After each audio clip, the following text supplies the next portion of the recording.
What is going on, everybody? Welcome back to the channel, guys. Welcome back to Omar BYT, and welcome, guys, to the 6th episode of Beyond the Pitch, guys. We are here again. This is the Barcelona Liverpool edition, and listen, man, it's been a great day for my counterpart and I because we saw both of our teams win today.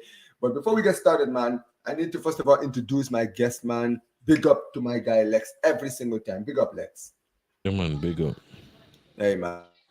Listen, make sure you guys like this. Make sure you guys like the stream. Make sure you guys subscribe. Turn on notifications.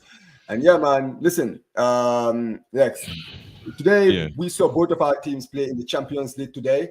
And not only did we play, we both won today. What an amazing performance from both of our teams today, man. Like Barcelona absolutely destroying Bayern Munich and finally ending the long drought, bro, that the curse that we've had to deal with this club for so many years, man. Like, to finally get that win was honestly the best thing, man. Like, obviously, today, I already said it, man. I was like, listen, I need a win. I need us to win, man, because at the end of the day, I've seen too many embarrassments in my lifetime, bro. Like, you remember the 2020 pandemic, the 8-2 against Bayern. Even after that, bro, we lost like 3-0 to them at home. We lost 3-0 to them away. I remember it was like 5-0. 6-0 on aggregate. We played them the year later and they beat us 5-0 on aggregate. I'm like, bro, I never enjoy playing these guys, bro. And like to get that win today, it was like getting that monkey off your back, man. I was so happy. And look, it was an amazing performance today. Rafinha getting his hat trick, man. Like, this guy, he's a different man this season. Lex, I'm not even kidding, bro. This guy, dude. Hansi Flick kind of I guess the tactics are somewhat similar to Bielsa on the Leeds, and it kind of put him in a state where he's more comfortable. So I guess we're just seeing the best version of him right now. You get me? No, I hear that, and also I just think that it's Bielsa's tactics on steroids, bro. This brother, right? His tactical brain is ridiculous. The way he builds his team, right? He builds the system, right? Yeah. To come into the club and to have to deal with what he dealt with. He wasn't just short, right? He didn't have any transfer. He wasn't backed in the transfer window, and also like we had like half of his team injured in the first team.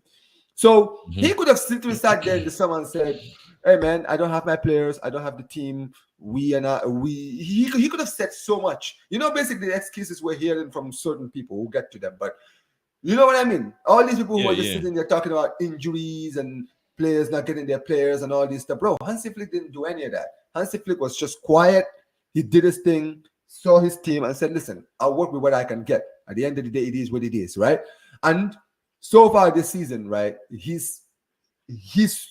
I think he's really shocked many people just because I think people already rated Hansi Flick, right? But now people are looking at them like, bro, at the end of the day, what is his excuse? What is his excuse? The fact that he's coming at Barcelona in his first season, right, with the same squad that won nothing last season, and not only is he doing better this season, the fact that we are actually like so scary that fans are looking at us and saying, bro, we don't want to play this Barca team. And we don't even have our best 11 yet. And he's already cooking. It's absolutely incredible. It really is. I mean, the thing with Flick's easily top 5 managers. And it's been like that for a while now. So it's just a case where I guess sometimes out of sight, out of mind, but Flick has always been incredible. And that's it. Go ahead, keep going. Yeah. No, I hear it. And sometimes I think that when it comes to especially like certain clubs, right, and certain fan bases who try to use the excuse of like, well, you know, we didn't have these players and some of these players and some of these players. But it doesn't make any sense when you're seeing what Barcelona is doing. Even right now, I could use your club as an example because we both got new managers this season, right? Yeah. If you kind of look at our clubs are not even that similar in kind of how we approach the season, right? So The difference is that, well, at least last season you guys did get top four and you did win the Carabao Cups, right? So you were, but this season you guys needed to sign players in certain areas. You needed to get rid of players, right? And Well, it depends. It depends on how you view it, because because while it is a necessity, if the teams around you didn't put themselves in a position where they were stronger than you, and if the manager before you weren't using some of his best players the way they should be used, then one could argue that, like for instance, if you compare club ball to slot ball, you somewhat realize the differences. We are more compact. It's harder for people to score against us, right? And that's simply because we defend as a team. Whereas on the club, we were more individualized. What did that cause? That led to more injuries. That led to a unsustainable, somewhat unsustainable style of football, despite being able to sustain it. With other teams, you see how quickly those guys broke down. Like, we took we took the footballing careers from quite a few players by just shortening their careers because of the amount of work they had to do on those. No, the one thing about, and this is something I said on what's his name, on Flawless channel on Sarcasm City, was was the thing with. So when I heard we were getting started, I was a bit skeptic, but then I went and analyzed his tactics, and I realized that therein lies the possibility that it would be suitable for our team. No, I could not predict the start we've had, but what I did realize, I realized that it would have benefited the defenders a lot more, in terms of, we used to have injuries to defenders a lot because how our system was set up, we'd play a high line, but we weren't compact. So the fact that we were playing a high line and we weren't compact, we get countered a lot. No, because our defenders were really good, we were able to stop these counters. The problem is how we had to stop them. It usually was we were getting run at and then we had to run back. And because of the intensity that our defenders would have to defend, it caused them more injuries. And not only that, it caused more injuries to our midfielders and by extension our attackers, because we pressed like madmen. So I saw the benefits. I just never necessarily understood how his tactics would translate to the Premier League.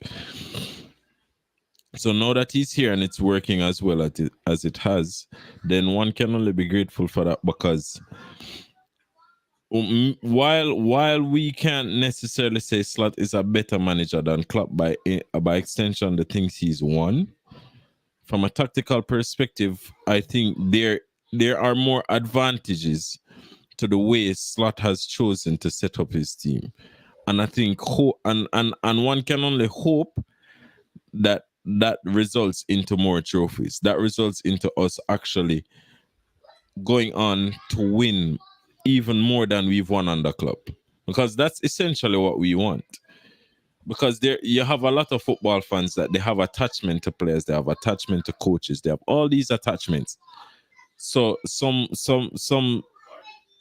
fans might be like, oh, I love X, Y, or Z coach, so I wouldn't necessarily want someone else to outperform. No, that's not for me. For me, if you can outperform club tenfold, it would be beautiful. Why? Because it means we'd win, and we'd win, and we'd win, and I'd get to cook everybody every day. Simple, bro.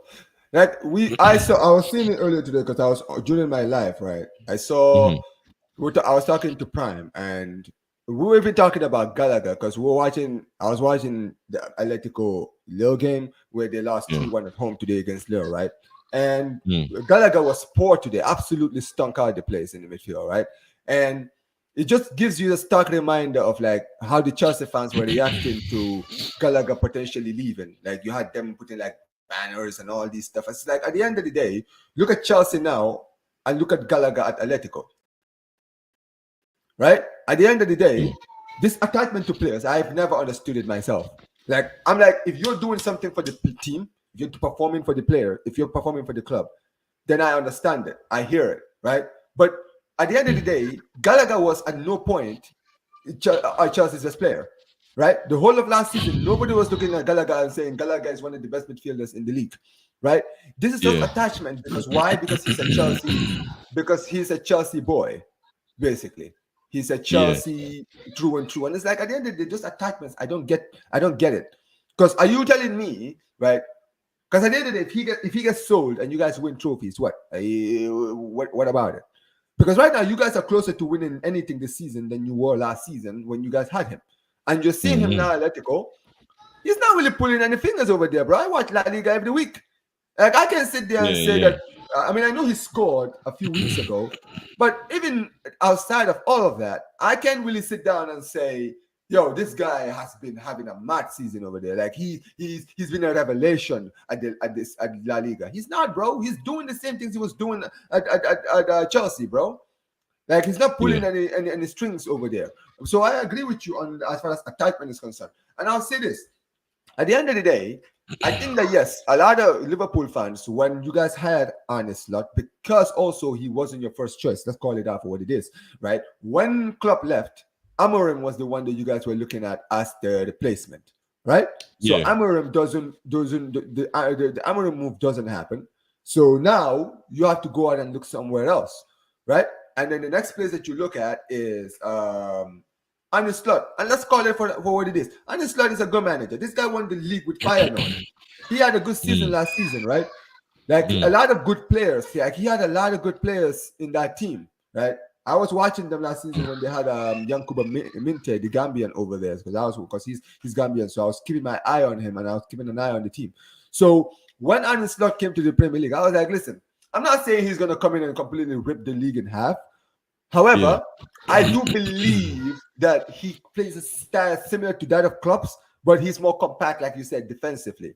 So at the end of the day, I can see maybe why. I'll be honest with you. A lot of people say that, and realistically, that's not the case. Not even close. We don't play as high as a line, but that also depends on we don't press the same way. We don't attack the same way. The only thing that's similar is that they had the same players. So there are similarities that you might see in the gameplay. But as far as from a tactical perspective and the things that Slot does, we don't really play. We don't really play because even the way we press. Before it was man for man. Now we're more set traps. You know how Barca back in the day with Busquets, they used to set traps. And all of us and isolate, especially when the ball go to the wing, they'd isolate that wing and win the ball, put him under pressure and win the ball, not necessarily tackling. That's more of how we press. We'll set up in our mid block. Sometimes we set up a little bit higher, a little bit lower, depending on the circumstances. Okay. We'll pass way more. There's just so much more difference in the tactical setup that the more the players get used to it, is the more you get to realize that really and truly, it's not similar to Klopp at all. It's more of the similarities that people probably mistake isn't really tactical. It's just that we have the same players, so we do the same things.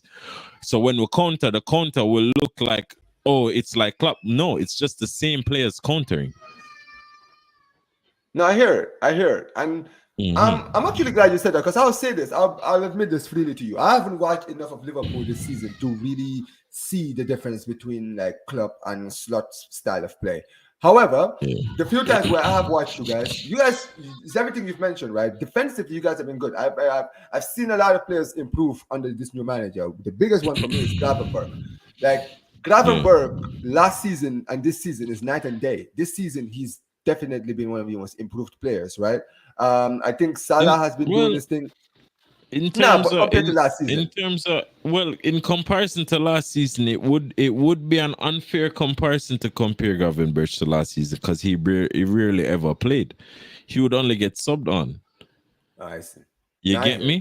So, for instance, Klopp had a more isolated style of play in terms of when we pressed under Klopp, for instance, The reason why he wouldn't prefer someone like Gravenberch is because of the leg room that was necessary for Gravenberch to press in the midfield. He'd have to be consistently and constantly running, and he'd have to have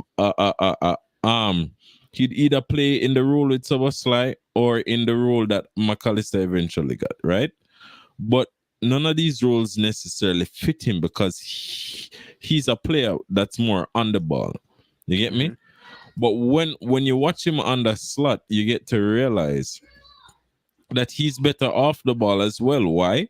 It's because of how the players around him play with him, in the sense where when we're off the ball, the pressing isn't isolated. It's not man for man press. It's more of a like a triangular pressure where if a player is dribbling towards one player, that player covers him. But while he's covering him, another player is covering the passing lane, and then you might find 3 players covering passing lanes. But not only do they cover the passing lanes, they slowly push that player into a closet. Sometimes it's 3 players, sometimes it's 2 players. They slowly compress the space, and when they compress the space, then it's an automatic win. Whatever player who's facing the ball eventually just gets the ball. You get me? So to me it's way more it's way more organized, it's way more calm. No one has to be doing an exorbitant amount of running. You still have to run, but you don't have to put your body on, because running isn't the best thing for the body anyways. No, that's true, bro. Today, right, I don't mean to interrupt you, Lex. I was against Bayern Munich. That's literally what was happening. They started the game. When they started the game, because we scored hella early, we scored like in the first minute, right? And literally, it's like they got shell shocked by the early goal, and they just started going on like pressure, bro, pressure in our attack, right? And they were just running, bro. They would be energetic.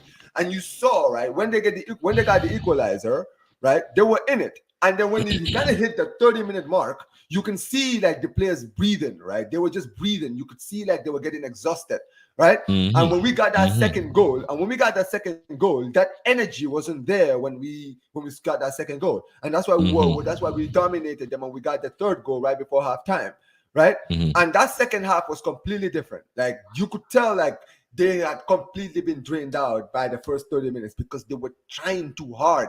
They were trying to force it. You understand what I'm saying, right? So this high intensive, high attacking football, it works well when you have a big squad depth, right? This is why even on the club, right, what you guys had, especially like in the earlier years when you guys won the league and the Champions League and everything, right?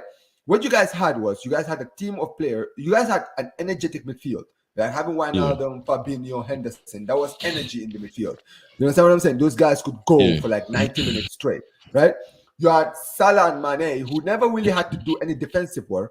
All their job was when the counter was on, just go. You understand what I'm saying, right?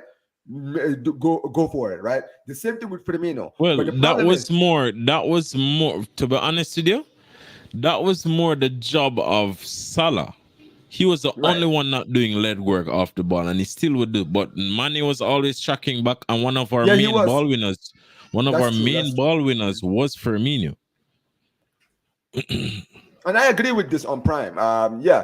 It's a little bit chaotic when it was Klopp. But Slot is much more like controlled and methodical. Like there's a lot of planning, and I do see it's more ball movement over player movement. On the club, we prioritize player movement, which is always detrimental to the players. It's just that ball movement is a bit difficult to actually organize and set up. Player movement is way easier because it's direct to the players. Now, if you have a set of players who aren't technical enough, then ball movement becomes way more difficult. That's why if we tried to play a style of football when we had Henderson and Milner of tiki-taka, it would not work. Because it's not to say that they're not good technically. They're good enough technically to play the style of football that we played.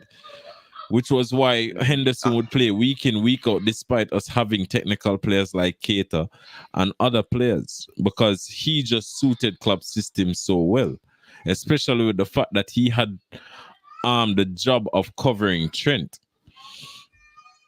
And I hear that. At right, but yeah, it's a interesting thing because when you look at it, you wouldn't necessarily take, for instance, Amarim. I also did research on Amarim because I thought we were going to get him. And I also wasn't sure how Amarim's style of football would translate to the Premier League. But I also did know that under Amarim though, we would have had less work, less work in comparison to when we had Klopp. And that was the whole thing. That was the whole thing for me because I always wanted us to transition to a style of play where the gang press and the gung ho football and everyone just going crazy would be less, because I realized that is what we needed, especially after our midfield just failed. Like we one season we went from challenging for a quadruple to literally placing fifth. Yeah. And Crazy. it said a lot because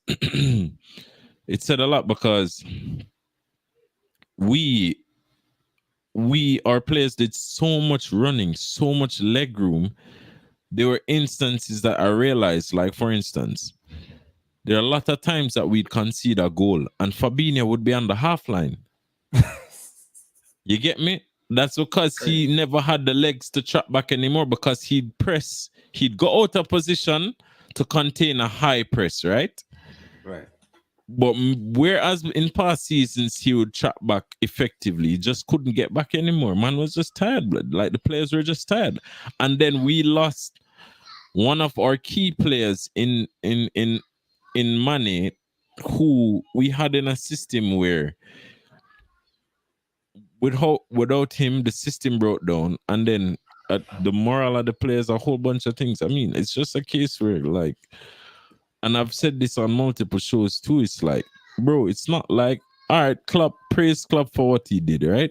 But it's not like we were flying. Yeah, it's not like we were like the greatest team of all time for these past 9 years. It's probably just 4 out of the 9 years. Let's call it for what it is, Lex. Let's call it out for what it is. The first team he built. The first team he built was incredible. When he brought in Mane, brought in Wijnaldum, brought in Robertson, brought in Salah, right? Brought in Fabinho, brought in all these players. That first time he built that Liverpool team, that team was great. When it was time to build the second team, that's where he failed.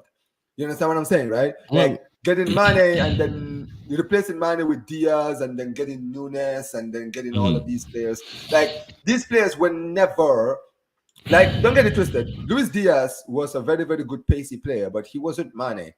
Darwin was definitely not a player for Liverpool's system.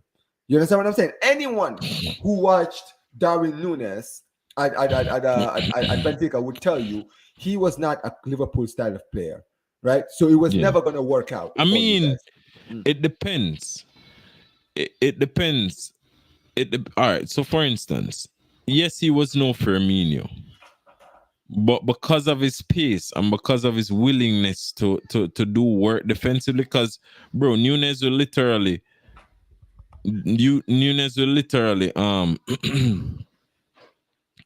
be at one end of the field defending and be on the next end of the field taking a shot. Like Nunes will literally defend all the way to the flipping 6-yard box and then run all the way to the next side just to try and score a goal. You get me? So in that aspect, he suited our system. But from an attacking perspective, I could understand what you mean, because but then it's so funny because from a system perspective, only Nunes could miss 30 big chances. This is my point, bro. He was a very wasteful player. Let's call it for what it is. He was very wasteful. All right, so look, but you have to also understand with that wastefulness is the ability to actually be in the position to be wasteful, because you have a lot of players, even in the Premier League right now, that people always complain that they don't get enough chances. Mm. Nunes got majority of the chances Nunes got was because of his pace. Right. So for His instance, position. because if it was Roberto Firmino was never getting those chances. No, he wasn't. You're right. A lot of the passes Salah played to him was because it was Nunes. Because Salah knew, all right, if I play this ball here, Nunes would get to it. Now, what Nunes done on the end of it is rubbish, yes. And that's where the wastefulness comes in. But realistically, the only majority of these chances, players don't even get them. No matter how creative your midfield is. A lot of the passes, a lot of the chances that Nunes got is because he's just a crackhead that just runs, and he's incredibly fast. Yeah, he is. He actually is. I'll say this about Nunes, right? Nunes positioning, and that's the thing with Nunes, right? Nunes, everything else is good about him. He's pacey. He knows where to be. That's the thing with Nunes. I'll give. He knows And where he to can be. even Right? pass a big. That's what I'm saying. He knows where to be. The problem with Darwin Nunes is that the guy is he's so wasteful sometimes. Like that's what's frustrating to me about him, right? Yeah, Because that was the sometimes I most see frustrating. I'm like, dude, sometimes he would get a good pass and he would make a perfect run. And you're just sitting there like, bro, what an amazing run. Like, finish it. One on one, and then he literally would shoot it anywhere but the goal. He would either shoot at the keeper, hit the crossbar, hit it high, doing anything. You understand what I'm saying? And that is where, for me, you're right. One thing, the difference between for me, Firmino and Nunes is this. Firmino, for me, he was more clinical. He was the guy who, when the ball was on the box, you could bet that Firmino could finish it. You understand what I'm saying, right? He had that finishing, right? Yeah. And at the end of the day, but Nunes is a lot more. He's a lot more positionally better, but his finishing, the end product is where it's lacking for me. And I think that's what a lot of people troll Nunes for. Because yes, I think that a lot of Liverpool fans would give him a chance. They will cut him some slack and say, listen, at the end of the day, it wasn't a good season for Nunes. But at the end of the day, they give him a chance because they can see that he's trying. He's trying to get into the right areas, right? He's trying, he's making the runs, he's doing everything. He just needs to learn how to time his finishes. You understand what I'm saying? And that is for me what the biggest problem was under for Nunes. However, this season, look, he got the goal. It was an amazing goal for Darwin Nunes. But listen, before we do continue though, what did you think of your game? Did you see the highlights today of the Leipzig game? Did you actually go back and check the game? Yeah, man. Watch a passage of play right now too, where we string about probably like 20 something passes, 30 something passes before a shot hit the crossbar. Yeah, Wow. I seen the highlights and stuff. No, I hear it, and so for me, I did go back to because obviously I was watching the Barca Bayern game, right? But I did keep my eye on the Leipzig game, and look, you guys have started the Champions League season well. That's what's that now? 3 wins now, so you guys have won your first 3 games, right? Yeah, because you won today. Yeah, I think so. Yeah. Okay, so that's 3 wins out of 3. That's a good start. When you look at like how some of the other teams are in the Champions League this season, how far do you think you guys can go? Do you see yourself winning it? Do you see yourself going far? So at this point in time, I think because of the form that we're in, anything is possible. It's just the sustainability of said form. You get me? And if we can stay healthy. So I think it is a possibility. It's not like we're shit. It's not like we're bad defensively. It's not like our midfield is playing like shit. It's not like our attack is shit. Yeah. In all facets of the game, we are pretty comfortable. So I think it is a possibility. Whether or not it will happen remains to be seen. But I think it is a possibility to actually either win the Champions League and or the Prem. But I think a big part of that has to do also with getting signings in as well. But even at this point in time, it's so difficult because what we really need at this point in time is really backup, I guess, or players that are of the ilk to start, but can challenge certain other players to the spot. So, for instance, if we were to, if say we get a Zubamendi, I don't think he'd start right away, but I think he'd slot in pretty quickly. You get me? No, I hear it. So I think that would be investment for now and the future to actually get us over the line. No, I completely hear that. I actually do agree with you on that point, because one thing I would say about Liverpool is the biggest credit I can give to Arne Slot is, at the end of the day, when the transfer window was over, a lot of Liverpool fans were looking at the season thinking, "Oh man, this is gonna be a long season, right?" Because you guys did need players this season. Let's call it out for what it is. I'm sure that there were some players that you would have wanted this season. You would have wanted, maybe another midfielder, defensive midfielder. The transfer window was absolutely poor for you guys. You did get Chiesa at the end, but listen, even Chiesa is not even playing right now, right? So yeah, at the end of the day, I think it's an indictment to how good Arne Slot is as a manager for him to have had to but basically. not only that. For instance, so as Liverpool, and as a Liverpool fan watching Liverpool over the years, especially when we got Klopp came into a way worse team, and they never gave him players until he did something with the players that he had. So I already was of the impression that we wouldn't necessarily, it was a possibility that we weren't going to do a lot in the transfer window. Why? Because the whole midfield is new, right? We have 6 attackers. The only thing we needed was a DM and central midfielders, and and a centre back, a DM and a centre back, and and even in Slot's assessment, that is what he concluded. No, we never got a DM and a centre back. We got a winger. So it was indeed a failure, but I think if we can sustain this form going into January, they will have no choice but to fill the gaps, especially if we sustain injuries somewhere along that point. They will have like zero chance, because now you have a chance to literally win everything. You get me? Or at least win something of substance, that whatever investment you would need to make at this point in time is irrelevant.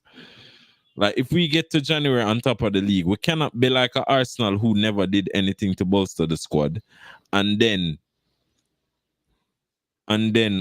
failed after being 8 points clear. You get me?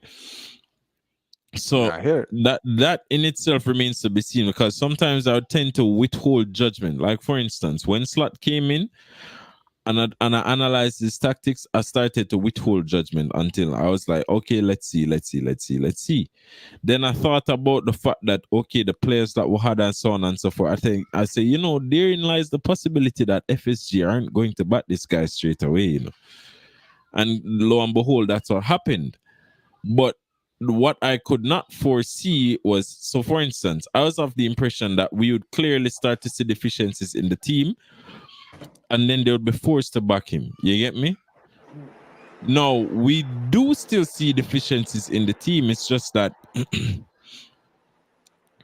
because of our tactical setup being so rigid and by extension so good. So for instance, Slot is at a particular position with this team that he's getting out of players what Klopp didn't get. You get me? And it goes to the point of saying what I've said for a little while, was the fact that these players that we have aren't Klopp type players. They aren't. The midfielders aren't Klopp type.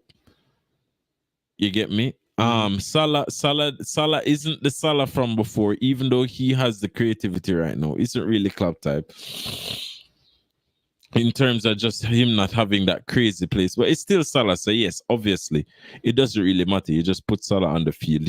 He's not really a type. You just play Salah. You get me? At Nah. this juncture of his career. Yes. Um, but for instance, McAllister, not a club type player, but McAllister did well on the club. He's looking, one could even say, even better right now. And I think if we get a DM, if we get Zubermendi or whoever, and he takes the place of McAllister, and then McAllister goes into that Szoboszlai role, then he'll even transform to being a better player. Because I think that's where he would excel more. You get me? Now I hear that because we saw it. I think from Argentina, that's where he kind of plays. He plays behind Exactly. because Messi kind of plays the 10 role where he gets the free role, and then you have McAllister behind him with Paredes basically, or Yeah, Guido Rodriguez, or or one of DePaul. or DePaul. There you go. So right, so Yeah. you're absolutely right when it comes to like the way basically McAllister plays. And I'll say this: when it really comes down to it, right, as far as Liverpool is concerned, Liverpool had this before the season started. There was a lot of Liverpool fans had a lot of excuses to why they might not have had the season that they're having now. Now, I will say this, right? The difference between I would say Liverpool fans and maybe someone like you and maybe someone like some Arsenal fans is that with you, even though yes, you guys are top of the league, you guys are doing well, you're well aware with the squad that you have and the fact that you have a new manager to know that at the end of the day, take it one step at a time. You understand what I'm saying? Take it one step at a time. Yeah, it's at the end of the day, don't go overboard. If you win the league, don't get it twisted, right? If you guys come in, if Arne Slot in his first season comes in and wins the league, that's GG's for Arteta. Like at the end of the day, there's Not just no that. more. Not just that, it then elevates the standard of the league. You get what I mean? Yeah. It elevates because that's what happened when Mourinho came in. When Mourinho came in and won the league, it immediately elevated the standard of the league, the standard of the fans, because fans will now sit there and if by some miracle Eric Ten Hag is still here, they'd have to look at him and be like, yo, did you see what Liverpool just did? Yo, you see what Arne Slot's doing? Then Arsenal has to do the same. A lot of these teams that should be fighting to win the Premier League will have, to be honest with you, I don't even think we have to win it. We just need to get to a point where we have challenged so effectively that no one will be able to ignore. And that's no true. one would be able to ignore the fact that, yo, you get me, X, Y, or Z. And I'll say this too, and this is what I'll add to what you're saying, Lex. Let's say if you guys don't win let's say if City go on to win the league in the end of the season, right? And let's say you guys finish second behind, and Arsenal is behind you. I think that should be the point that Arteta should leave. Because at the end of the day, if a manager like Arne Slot, who hasn't had any backing in the transfer window, right? Who hasn't had the squad that you have, because a lot of people have been talking about, because a lot of what some Arsenal fans were talking about is how their team is better this season than it was last season, and all of these stuff, right? If a manager like Arne Slot comes in and actually challenges the league, and let's say he goes on to win a trophy, let's say he wins the FA Cup or wins the Carabao Cup, or even crazy enough, let's say he wins the Champions League. That's it. Because at the end of the day, he's finished second and win the trophy in his first season, right? Yeah. And that is, for me, where I always think that the difference is when it comes to like some of these things. Because at the end of the day, a lot of Liverpool fans, like you, I've spoken to Anthony, Hussam, all of these guys, right? They've all been singing the same hymn sheet from the beginning of the season, which is that at the end of the day, you didn't do enough in the transfer window to get the players that you need, right? Now you can say, FSG didn't back him. And listen, I think that is one thing a lot of Liverpool fans agree on when it comes to FSG, right? They don't really strike when the iron is hot, right? And maybe they're kind of looking at Arne Slot and saying, listen, let's see what he can do first. And if he can do something this season, then we can back him up next season, right? Yeah. Now, yeah. If this season you guys go on to win the Premier League, that's just going to make everything, that's going to just mess up everything for everyone. Because at the end of the day, the reason I use Arteta as an example is, if you really think about a lot of these Arsenal fans who keep backing Arteta, what do they always say, right? it's a process. Trust the process, right? So, but Take some but time. the thing about that is a lot of these clubs, a lot of these clubs have PR'd the fans into lowering their standards to a point where they don't even recognize their own club anymore. So, take for instance, even the most like strong-willed Ten Hag outers, even them at this point are resigned to just getting anyone else, and that should not be the case. That's true. And even with, so for instance, the reason I was skeptical initially after losing Klopp and getting Slot, when Slot was announced, I was like, who the hell is this guy? After doing the research, I was like, I won't say yes, Slot, but then I can't say no because there's so much left to be seen. And in order for me to make decisions, I have to see. I can't just make a decision based on emotions. I have to see what is happening, and then I can say, well, this guy has some substance to him. Let us continue to support him and see where things go. And that's essentially where I'm at right now. You get me? Also, too, it's like I'll be real with you. Arteta should have never gotten the I hear. opportunity to challenge for the league, in my opinion. Finishing 8th twice and 5th, I see. he should have never had the opportunity to finish second. No, the fact that he finished second, a lot of people might praise that. The problem is,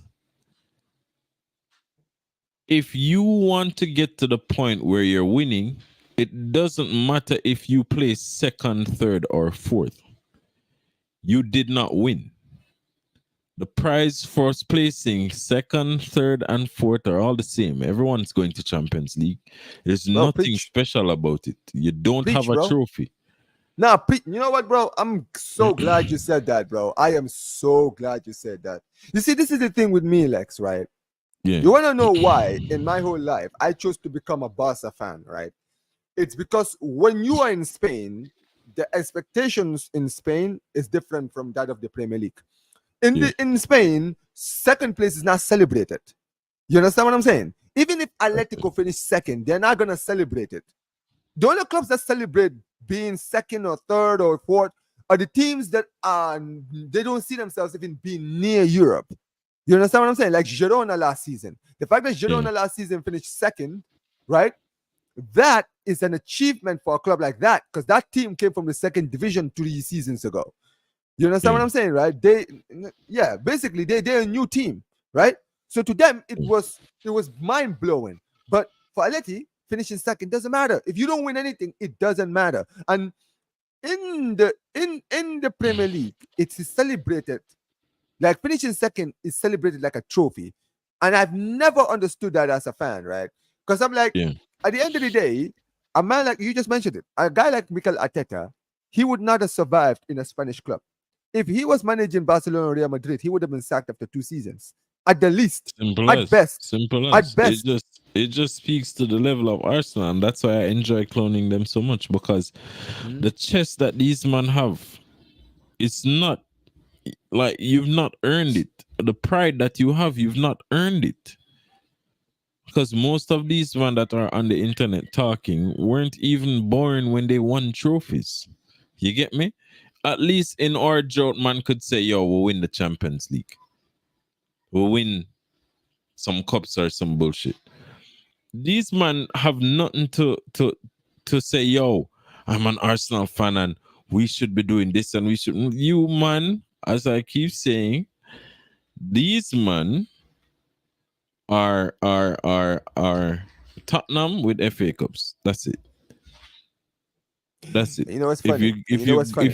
If you go to the point of saying, looking at the past couple of years since they won the league last, that's what they are. There's just Tottenham with Champions Leagues. I mean, with FA Cups, and the problem is they are so controlled by the PR that they don't realize that they're continuously being put in a disadvantageous position. Facts. And they keep celebrating mediocrity and not realizing that it is mediocrity, because they're just emotional about it. Bro. So it makes it even so much more sweeter for me, because I know I can come out here and talk shit, and there's nothing they'll do about it. There you go. So That's really we're what's just crazy, isn't it? chilling.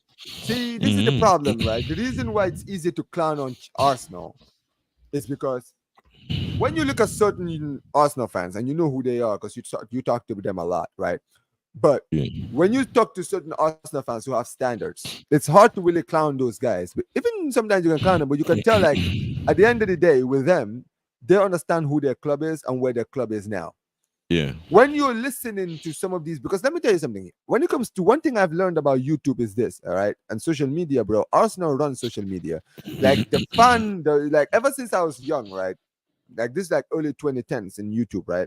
One thing Yeah. I've learned is that Arsenal fans, right, they will they will eat up anything that their club hand them, right? If they Because at the end of the day, think about it. This whole thing, it was first be excited and then trust the process, and then they will do this thing, and then you have the fans who will say, "Yeah, trust the process," and you'll be sitting there trusting the process for 5 years, right, with Yeah. zero trophies.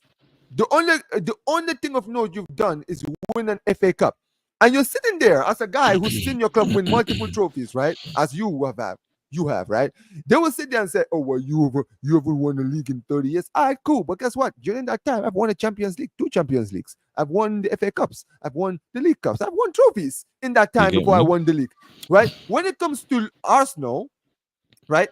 You went from 2004 to 2014. You went 10 years without winning a single trophy. You break your duck by winning the FA Cups, right?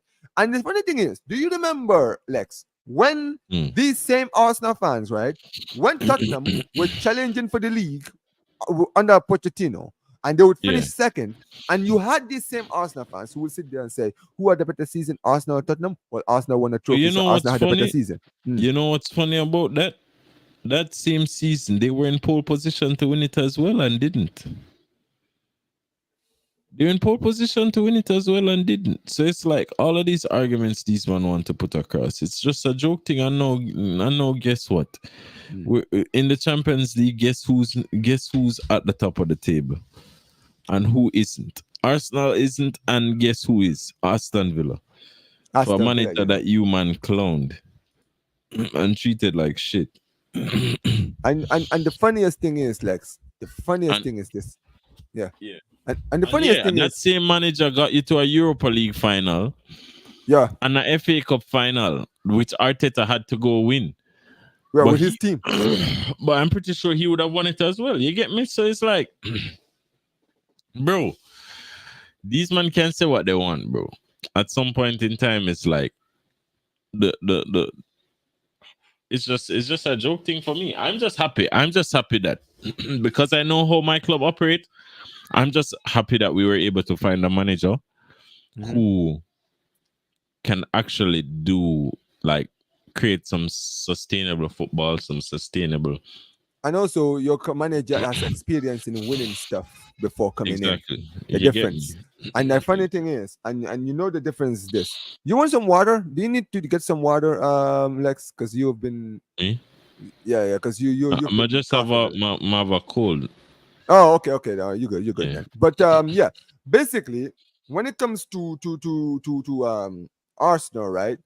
The standards make no sense because I've been on YouTube and on the internet for far too long. I don't need people to tell me what Arsenal fans be doing because I've been on YouTube. I know what these same fans. When I used to watch AATV back in 2017, 2018, these fans will sit there and say, "Oh, Tottenham, you guys, yeah, you finished second, but what did you win? What did you win? What did you win?" That's what they will say, right? And they will say, "Who Yeah. are the better season, Arsenal or Tottenham? Arsenal." Okay, cool. And I'm like, all right, cool. So I have a question to ask these Arsenal fans. I ask them, some of these Arsenal fans, right? When I talk to them, I'm like, I used to remember back in 2017 when Tottenham were finishing behind Chelsea, right? And then you went on to beat Chelsea in the FA Cup.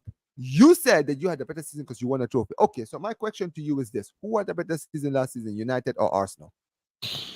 And then they will sit there and say, Arsenal, because Arsenal were in the title race for the land of the last season. I'm like, okay, well, what trophy did that bring you? Exactly. Where is the trophy? Did you have a trophy for finishing second? No. Well, guess what? You know what? What did United win last season? The FA Cup. Okay, then. So we agree that they won a trophy and you didn't. So technically, by your standards of what you say what a successful season is, then on paper, United had a better season than Arsenal. Let's call it out for what it is. Winners is what people remember. I keep saying this, Lex, right? At the end of the day, Yeah. it took you guys what 30 years to win the league again, right? But during Yeah. those 30 years, you guys used to challenge for the league title a few seasons, right? But this is the thing, you never won it. You may have challenged, but you never won it. And this is the thing, Yeah. when you challenge and not win, people don't remember the challenges, right? When you guys challenged for the league back in 02, when Arsenal won the league, you guys were one of the best teams in the league. But guess what? No one remembers that team because that team didn't win anything at the end of that season. You understand what I'm saying? Right? You guys challenged for the league on the 0809, right? With United, right? When you guys beat them 4, when you had Torres, Gerrard, Xabi Alonso, and all those ballers, right? You Mhm. finished second. Guess what? You Mhm. didn't win a trophy that season. So guess what, bro? Didn't matter. No one remembers that Exactly, team today. bro. When you guys went in Exactly. 2014, Suarez, Sturridge, and Sterling, right? That team should have won the league. Yeah, Guess what? everyone was This is disappointed. It was all disappointment. But when Arsenal finished second, they celebrate. Like, what's going on? standards, bro. Standards is what's called standards, bro. At the end of the day, certain clubs have certain standards. You understand what I'm saying? Fans who don't even watch football, right? Who don't even remember when the last time, or let's be real, Lex. A lot of us here. It's very rare to see people on YouTube who are old enough to remember the last time Liverpool won the league before 2020. A lot of people don't remember, were not born the last time these guys won the league. You understand what I'm Yeah. saying? But at the end of the day, it's always been engraved in our Liverpool fans' minds that this is a big club and this is where they need to go, right? So finishing second was always like, all right, poor season. We didn't win it. We wanted to win it and we didn't get to it. So it's not a good season, right? But that's my point. All of these teams that you guys had, and even the team that, for me, I've always said, Lex, right? The Mhm. best Liverpool team I ever saw in my lifetime, right? I've seen a lot of different Liverpool teams, but the best Liverpool team I saw was the team that won the Champions League in 1819. That team was way better for me than the team that won the league the season after. But guess what? That team didn't win the league that season. But You bro, finished 97 points. you do realize, yeah, 97 points and City had 98, and then the next year we won it on 99. And that's funny. But you know what's funny? This is why Arsenal I has said, never breaking 90 points. and see, that's Has the never point. got to 90 points And that's the point, isn't it? The point that in their that's the point I'm history. trying to make. The fact that I remember, you remember, because you remember that team, right? That team lost one game in the whole season, right? That team was one of the best teams in Europe. But because they didn't win the league, many people will always remember the team that wins the league over the team that didn't win the league. Because nobody cares if you don't win it, because winning is what matters. If that team went on to win the league that season, that would be considered one of the greatest Premier League teams we've ever seen. But they didn't win it. You understand what I'm saying? You guys did go on to win the Champions League that season, so people remember that team, right? But the following season, winning the league is what actually made you guys what you are, because that was the objective, to win the league, right? When it comes to Arsenal fans, right, the way they talk about their club, I always sit them like, if we were to do a chart, right, of Mikel Arteta's time at Arsenal, this is how the chart would look, Flex. It would look like this. You win the FA Cup and you're up, right? Then guess what? The following season you finish what? Eighth? So you go down, right? And then you finish eighth again, so you are like this. So the chart is like this now, right? And then you finish fifth, so you go like this. And then you go second, so you keep going up, and then you just stay second. So the chart is like this now. So basically, it's been a zigzag the whole time. It's not been like this the whole time. You understand what I'm saying? Yeah, right? yeah. But the thing about it is, when you analyze it, it's just about what does Arsenal want? The people who are at the lead in this club, what do they want? They want nothing more than top 4. The only way Arteta loses his job at this point in time, which, to be honest with you, if you went 3 years and not make top 4, I don't see why you're still in a job. But the only way they probably fire him is if he finishes below top 4. If you were to place 50th season. And that is what is ridiculous.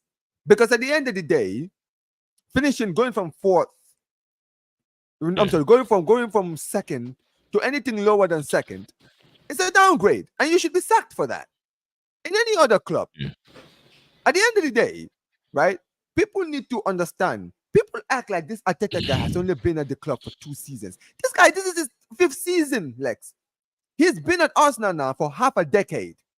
And his only contribution for the club was winning an FA Cup with Unai Emery's team. During that time, Unai Emery, who was sacked by Arsenal, has won the Europa League with Villarreal. Villarreal, he beat Villarreal. Villarreal beat Arsenal that season when they won the Europa League and Manchester United in the final, right? And at the end of the day, he leaves Villarreal, goes to Aston Villa team, were fighting for relegation under Gerrard, right? Finishes mid-table with them, and then the following season finishes top 4. Top 4.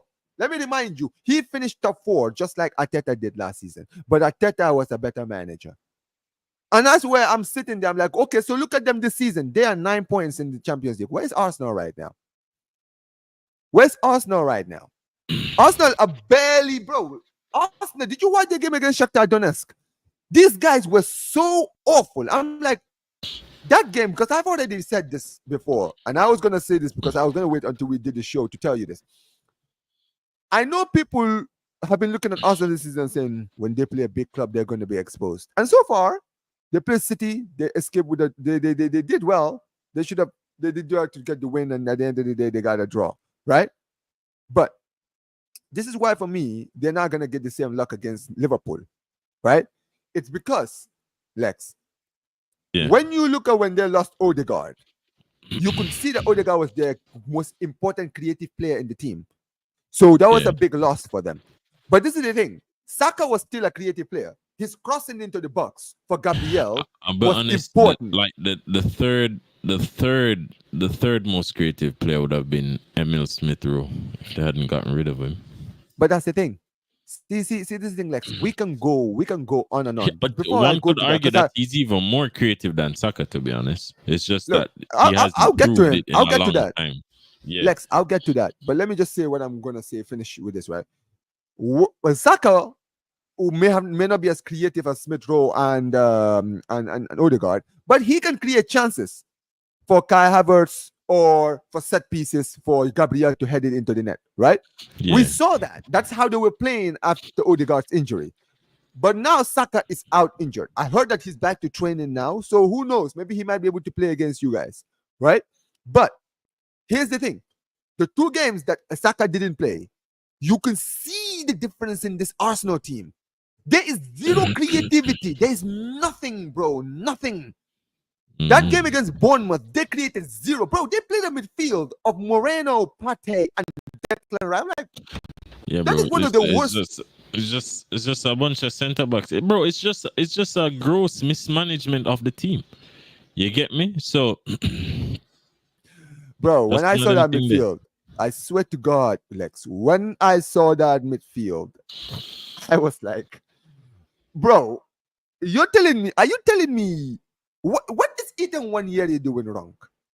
Bro, you're telling me you would rather play a bunch of workhorses in the midfield with 0 creativity amongst them than to play a youngster who every time you've actually played him has actually performed well. And you saw him in that game. He came on when they were 2-0 down, and he was already looking like one of their best midfielders.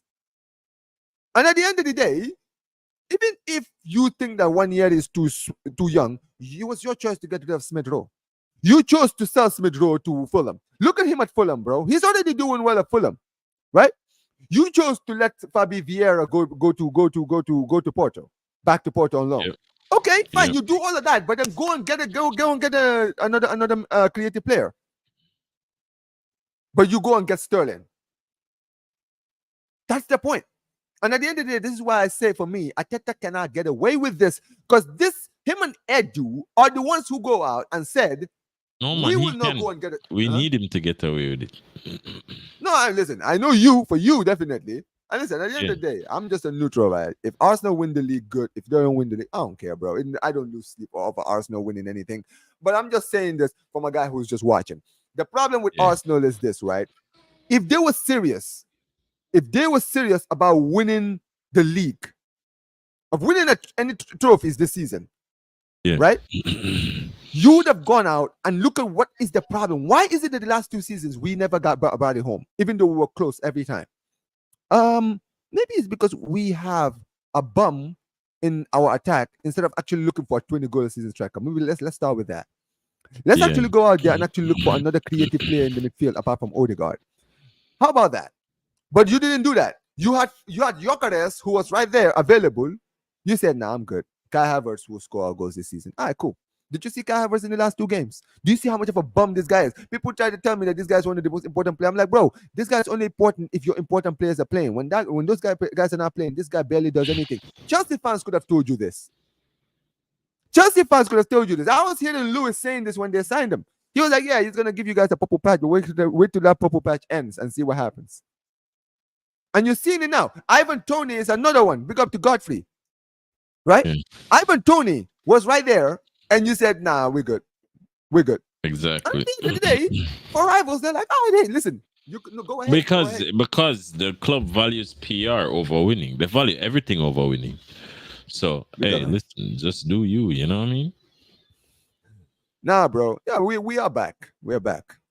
I don't know how long we're gonna be back or how far we can go, but we're back. But my point is also, right, for me, the only good thing that can come out of your game against Arsenal, if Saka plays, that is the only way I can see them getting away with anything with you guys. Because I'll say this, right, from what I've seen in the last 2 games, Lex, the last 2 games I've watched this club, right? Yeah. There is zero creativity. Like the game against Bournemouth, I said it was going to be a tough game away to Bournemouth because Bournemouth at home are actually very good. But here's the problem. Here's the problem, right? I don't use that same excuse for Shakhtar Donetsk. Shakhtar Donetsk are one of the worst teams in the Champions League this season. They lost 3-0 in their last game against Atalanta at home.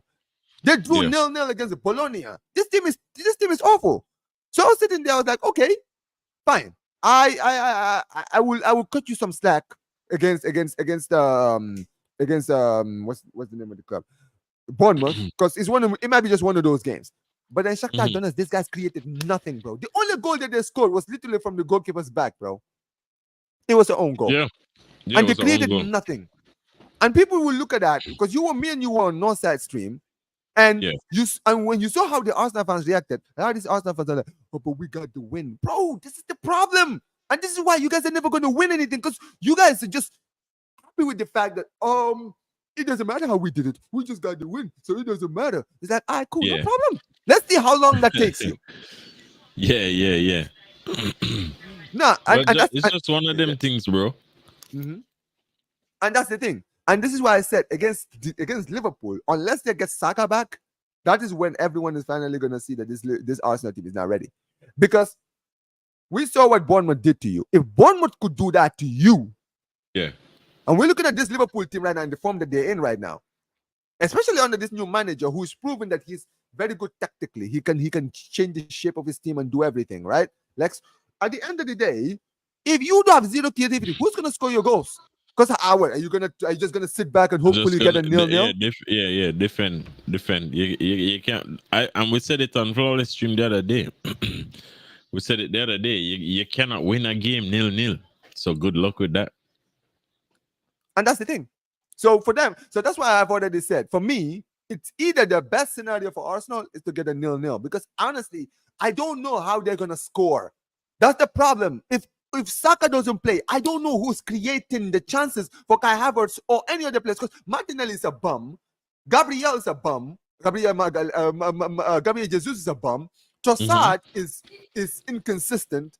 Sometimes when he starts, he plays well, and then sometimes he doesn't play well. Right? Saliba is out, so now there is the problem. How are you going to keep a clean sheet? Your best defender is now not going to play in the game against Liverpool. So they're in deep trouble, man. And at the end of the day, this is what we were saying. All of these Arsenal fans who were debating guys like Northside and guys like Lee Gunner talking about, but you guys should just be happy and this and this and this. Well, listen, this is the thing they were warning you about. Now you're seeing it. Because this is the thing. City had their injuries, right? They have lost Rodri and De Bruyne, but today they won 5-0 against Sparta Prague. So yeah, they're back.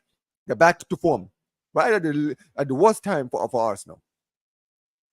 So for me, I'm just looking at this and I'm like, at the end It's of the day, always the best time right now. I mean, for everyone For else. Arsenal suffration, yes, it's beautiful. And this is the thing. For a lot of people who always think, and I've always said this, I'm like, it's easy to see why a lot of people throw Arsenal. Because Arsenal make it too easy for people. They make it too easy. Exactly. It's literally low hanging fruit at this point. It's so easy. You don't have to climb the tree to get it. You just stretch your hand and pick it. And that's the thing. Like, do you like what's funny for me is this, right? When Arsenal would ever always go to transfer window and instead of actually going out to buy the players that everyone's looking at and saying, oh yeah, if they sign this player is going to be good for them. They go out and spend money on Kai Havertz. Who in the world, when they signed Kai Havertz, was sitting there looking at Kai Havertz going to Arsenal and saying, oh shit, this is actually going to be a good deal. Oh man, this is going to be worrying. Oh man, what is he going to do at Arsenal? Bro, nobody cared. In fact, many people were trolling Arsenal. Because they were like, oh, you guys went on Kai Havertz? All right, good for you, man. You know what's funny? Hmm. I never understood their obsession with getting Chelsea's trash. I've never understood it to this day because they even went and got Raheem Sterling. It's like, bro, what? And that's my point. You're going to buy players that other teams don't want. Like before, if Every time they buy players from Chelsea, Chelsea don't want these players every single time. and you know what's funny, And then when they give players to Chelsea like Giroud, he scores on you in a FA Cup final.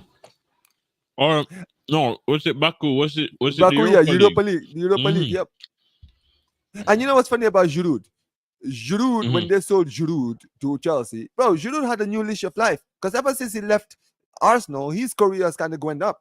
He went to AC Milan and won the league over there. Yeah. This guy was doing well. And that's the thing with Arsenal, right? For me, I'm like, this is the crazy, bro. They spent 65 million on Kai Havertz, bro. You're telling me you spent 65 million, you couldn't take that 65 million and invest it somewhere else. You're telling me you couldn't go out, get a Gyökeres for 65. You couldn't go out, get a Mohamed Kudus for 65. Not only You're that, telling me, yeah. Not only that, bro.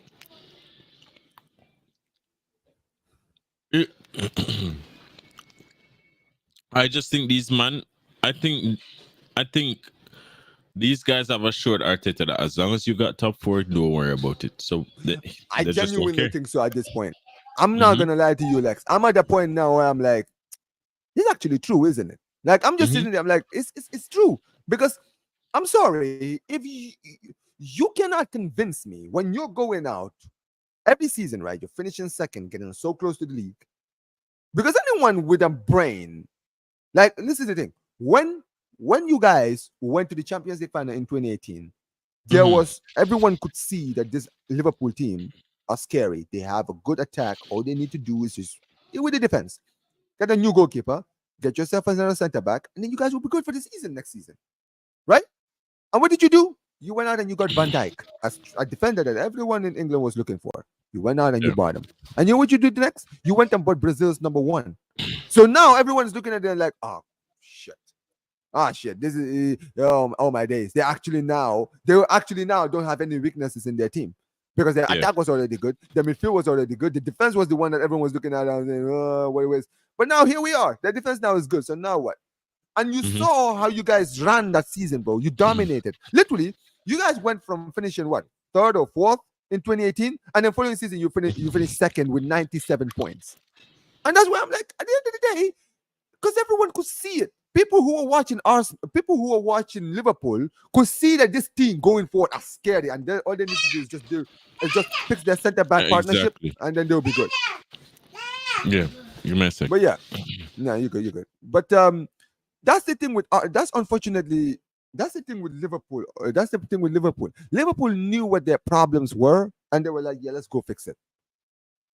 And look at this. Yeah, it says Mika Arteta is like the guy. I mean, fairs, because I don't understand, bro. Like when they went and got Sterling, I just sat there. I was like, you guys went out and got Sterling. You guys couldn't go out and get a guy like Eze. I would rather go get Eze than getting Sterling. Like you went out and spent money on Kai Havertz. Who in their right mind in Europe was gonna spend 50 million? 50, bro, you guys they spent 65 million. Who in their right mind is spending 65 million on Kai Havertz, bro? No one. And this is why no one can take Arsenal seriously. That's why rivals laugh at Arsenal, even though Arsenal are doing well. This is why they laugh at them. It's easy to see why they laugh at them, because at the end of the day, it's easy to laugh when you see a team who are actually doing well, but every time they're doing well, instead of improving, they're actually depleting their team by actually not getting the players that they need. Yeah, but guess what, man? It doesn't matter. The second choice, if look at this, Yasser, right? Yasser saying Allison wasn't the first. Okay, so who was the first choice? Who was the guy that you guys wanted to sign before signing Jack Allison? Butler or some one of them. Yeah, but guess what? If that's the case, then clearly whoever was in charge at Liverpool was very, very smart to know, okay, let's actually go and get a good second choice. What an amazing second choice this was. That's why you have plan A's, plan B's, plan C's. That's why you have backup plans. Yep. And that's where we always stand. And that's where it always stands when it comes to this club. Arsenal Football Club could be so much better than they are, but they will never reach their potential because number one, they always shoot themselves in the foot every time. Like I've never in my life, honestly, Lex, I've been watching football a long time, right? I've seen a lot of good teams go from here to here, right? Yeah. I remember when even in La Liga, right, when Atletico for years were like lounging around mid-table, finishing Europa League, sometimes getting into top four and then all of this, and then when Simeone came in, and then he got in Radamel Falcao, and you were just sitting there and you were like, yo, this team is scary. And then when Falcao left, they had Costa, and then they brought in Villa, and they had Koke. Bro, you could see there was an instant rise in their team. They weren't actually going out and actually buying players. Like, don't get it twisted. They did buy some of the players we didn't need. No, like but they were David just Villa. doing smart recruitment. Thank you, right? They were doing short-term deals, right? So when they got in David Villa, David Villa was supposed to be Arsenal. That's the issue with Arsenal. They could have literally gotten a DM. Yes, sir. Who is better than Rice for way less. All they had to do was research. But it seemed as if they just followed the PR that Rice had and just spend 100 million on him.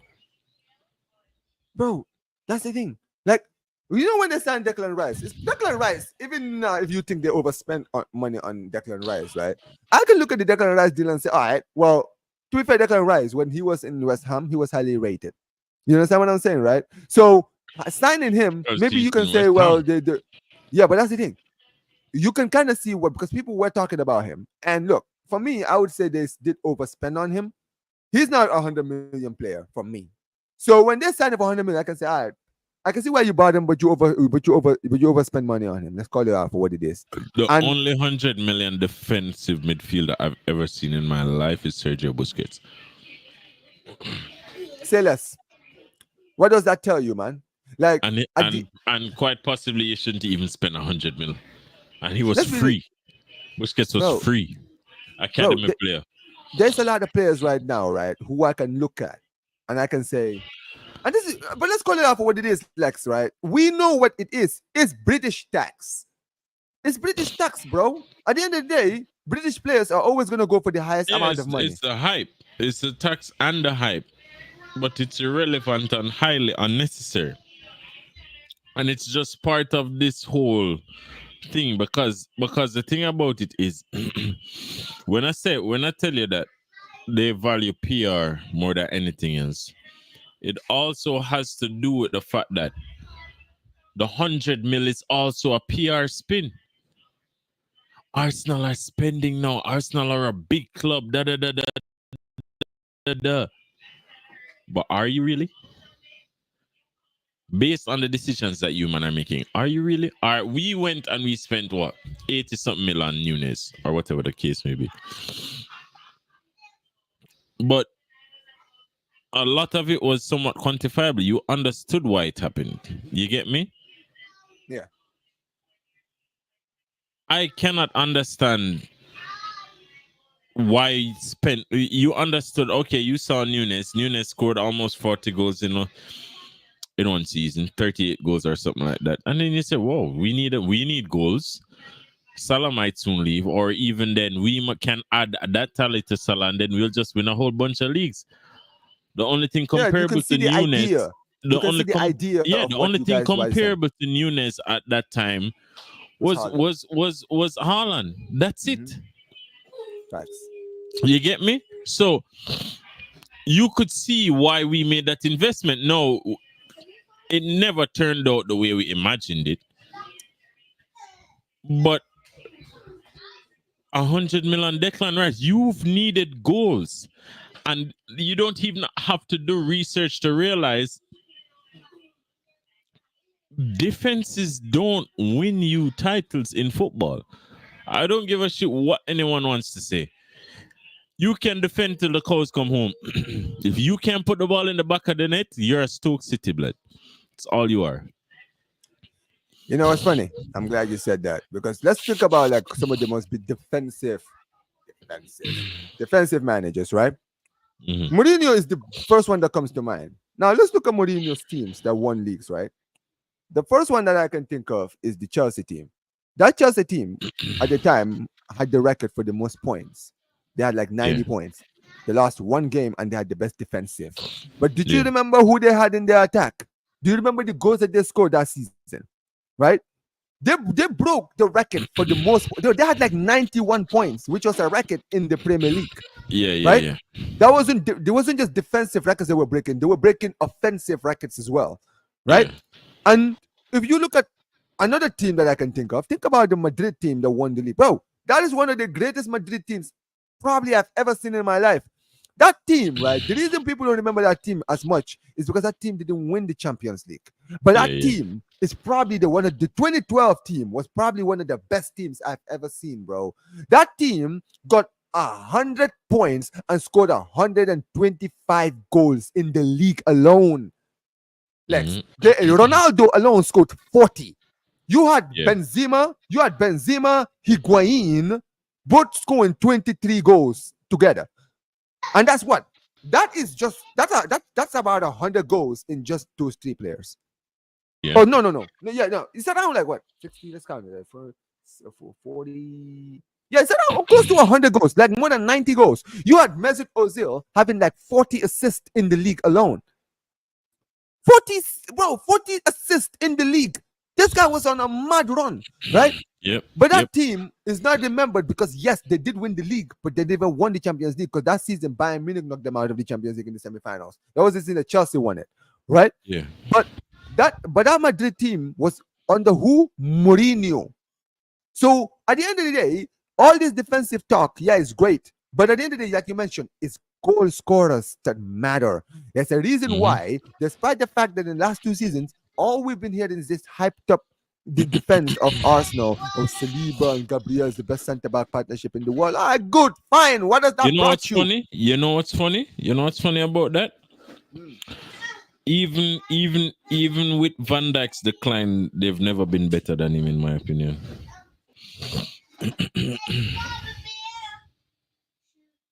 It's absolutely ridiculous. And this is the thing. Even the season when you guys didn't win the league, the season that Virgil van Dijk was nominated for the Ballon d'Or, right? Don't get it twisted. He was the best centre-back in the world, by far. Nobody was close. You understand what I'm saying, right? And he was integral to everything that was good about your team. But let's call it out for what it is. That team, Salah, Mane, Firmino, that front three was a joke, right? I don't know how many goals you guys scored that season, but all of them chipped in with their goals that season, right? Yeah. All of your players chipped in with a goal that season, and it's incredible for me as a Barca, just as a football fan, right? Even as a Barca fan, right? The best teams I've ever seen. You remember MSN? that front three, right? You had Messi, who was putting like 60, 70 goals in all competitions. You had Suarez, who was putting 60, 55 goals that season, and then you had Neymar, who had 51 in all competitions. That's just the 3 players. That's just our 3 attackers. That's not even mentioning who scored in the midfield. That's not even mentioning our defense. But this is the thing. Teams that dominate always have good players. That Barca team of Pep Guardiola's era, right? Messi was the Yeah. crown jewel, but Villa was scoring goals. Pedro was Yeah. scoring goals. Pedro's Sanchez scoring was goals. scoring Yeah. goals. These guys were scoring goals. But this is the thing with this Arsenal team. Arsenal have none of that. You don't have a 20 goal a season striker. You don't have someone who's going to put 40 goals in all competitions anywhere in your team, right? But then this team is going to win. It's going to get distributed. People try to use Liverpool as an example because you know what that's what they do, right? Because they always say, well, the Liverpool team, the goals were distributed. Mane would get goals. Salah would get goals. All of these guys would get goals. I'm like, all right, they will all get goals. But how many goals were they scoring? Exactly. Salah was And scoring how 20 can goals in the you league. replicate that? Like, it's not easy to replicate that. That's what's insane. The That man is what were is insane. scoring like 50 goals between them, if not more. Some seasons it was more. Bro, there was a season when Salah and Mane shared the golden boot with 23 goals with Son. Yeah. That is the point I'm trying to say to you, Lex, right? Even Firmino, yeah, he wasn't getting the goals that Salah and Mane were getting, but Firmino was at least chipping in 15 goals in the league. Yeah, 15, one season 12, one season 10, you get me? And then he'd have like a similar amount of assists. But that is the point, right? That is how distribution works. When we talk about distributing goals, we're saying you have at least 3 players who can at least put in 15 goals and above in your team. This Arsenal team don't have that, right? Apart from Saka, even Havertz, I don't trust Havertz to put in 15 goals a season per season. Yeah, maybe he might be able to get it on his best day. But then, even if he does that, they still need 15 and 15 and quite possibly another 15. But that's the thing. See, what the problem is, Lex, they need at least one player in their team who can guarantee them 20 goals.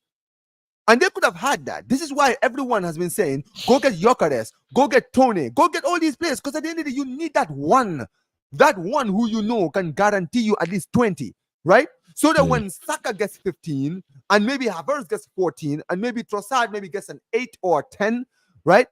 You can then say, well, listen, at the end of the day, between those 3 players, right, you're getting at least 80 goals in our competition, something like that, right? You might be able to get it over the line. And this is why people who know this are keep insisting, let's go get a striker. Let's go get a goal scorer. Because if we don't, because getting 15 from Havertz and giving 15 from Saka, that's 30 goals. Martinelli is not getting 10. He's not getting 10. On his best day, he'll probably get a 5 or 6, right? Trossard is not consistent enough to give you 10 goals. He might be, but he's not that consistent, right? And don't even get me started on the other players that they have. Like, I don't trust Sterling. Sterling is finished, right? And that's the problem. Who's going to score in the midfield? Odegaard, on his best day, will probably get 8 goals on his best day. Declan Rice is not going to score enough goals.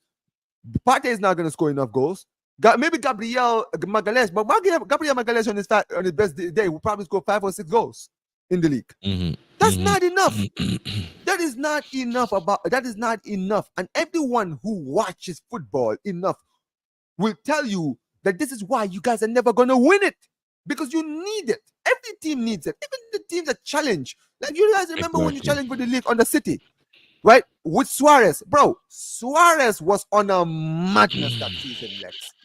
There was a reason why you guys finished second that season. Suarez was on another level of smoke, bro. This guy won the European Golden Boot. He scored more goals than any other player in Europe.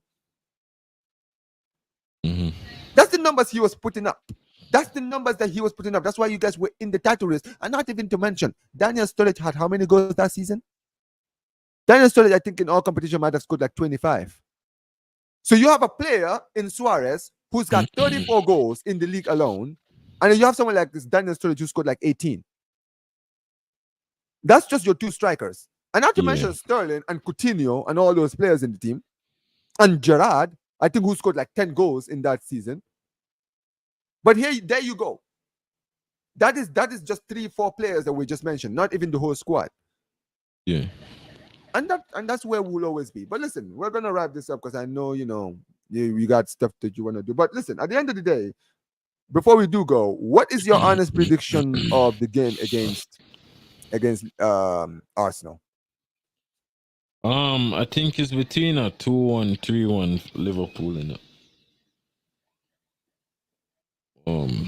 I'll just go for 2-1 2-1 to Liverpool. because All right. it's at the Emirates.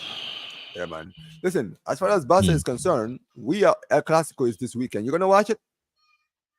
I might. I just might. If it's on Paramount Plus, yes. Are you?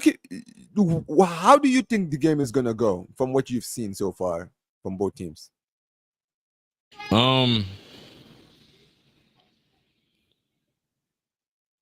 Ooh. You know, I think. Where is it? Is it at Madrid? Madrid. Yeah, he said Madrid. Might be a draw, but Barca could win that. But because it's at Madrid, it might be difficult. But you see, because Madrid, they have so many chemistry issues right now, Mm-hmm. and I don't know. it might just play into Barcelona's hands. But them man just gonna park the bus and hit you on the counter still. So who knows? Let's see. It should be a really interesting game though. I'll say this before we do wrap up, right? At the end of the day, am I confident going forward? Yes. I think that we can give them some problems going forward, scoring goals. But I'm gonna be very honest with you. Defensively, the high line that we play is dangerous. And Vinicius and Rodrigo and Mbappe and that high line, I'm not ready for that. Because even though, yes, their chemistry is poor, these guys, those guys are pace. These guys have pace. And we don't have pace. So I need some things to change because yes, our the midfield is back, our attack is doing well, but we need our defense to come back, bro. Because I'm not gonna lie, the defense we have now is still not. It doesn't give me any confidence, man. Yeah. So yeah, man. I'm definitely. But listen, we both have big games this weekend. Good luck to the both of us. We could both be celebrating, or we could both be pissed off, or maybe one of us will be happy. Who knows? At the end of the day, man. Listen, it's been an amazing stream, man. Like, big up to you, Lex. Lex, you actually have a gaming channel on YouTube now, right? I actually need to Yeah, find. I it's just actually need it's to just need to yeah, need to it's need to just my regular channel. The same name. Yeah, man. Listen. Yeah, man. Listen. If you guys love gaming, make sure you guys subscribe to Lex. I'm gonna actually put his channel on the title. Make sure to put it in there. But yeah, man. Listen, Lex. It's been an amazing stream. Big up to everybody Man, who's cool, here, big man. up. Make sure before anything, man. Listen. Make sure you guys like the video. Make sure you guys subscribe. Turn on notifications and peace, you guys. Take care.